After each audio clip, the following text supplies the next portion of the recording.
எடுத்துக்காட்டு 1.12 a equal to x such that x ஒரு இரட்டை இயல் எண் மற்றும் 1 less than x less than or equal to 12 b equal to x such that x ஆனது 3 மடங்கு x belongs to n மற்றும் x less than or equal to 12 எனில் a வெட்டு b காண்க. இதில் a வெட்டு b காண்க. இப்போ a என்ற கணக்கையும் b என்ற கணக்கையும் டைரக்டா கொடுத்திருக்காங்களா இன்டைரக்டா கொடுத்திருக்காங்க? எந்த அமைப்பு முறையில கொடுத்திருக்காங்க? என்ன கட்டமைப்பு? என்னது?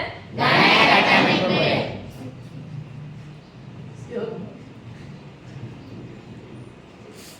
கன கட்டமைப்பு முறையில கொடுத்திருக்காங்க. நம்ம என்ன முறையில எழுதணும் அத? எழுதலாமா?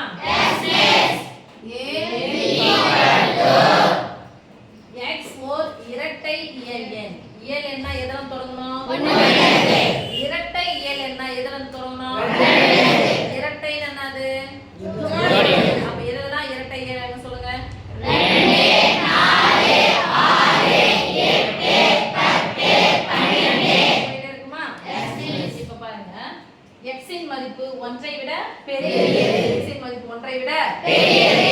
12 மற்றும் 12 ஐ விட சிறியது. சிறிய என்ன எண்கள்? இரட்டை எண்கள். அப்போ முதல் இரட்டை எண் 2. 1 ஐ விட பெரியது தான அது?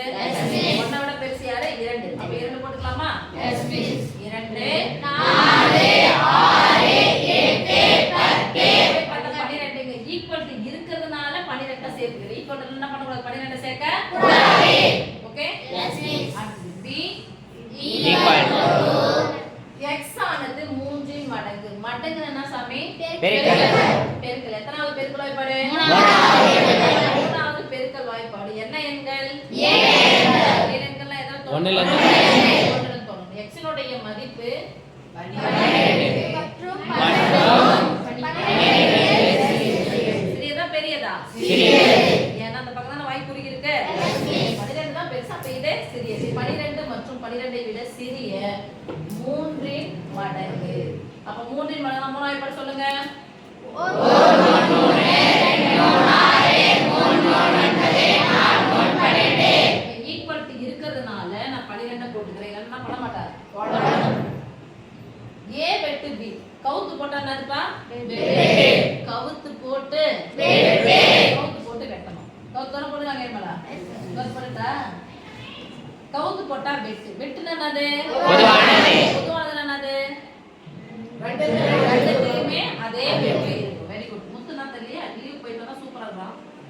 இப்போ a வையும் b யும் கம்பேர் பண்ற வரல வச்சுக்கலாம். 2 இருக்கு. 2 இருக்கா? 4 4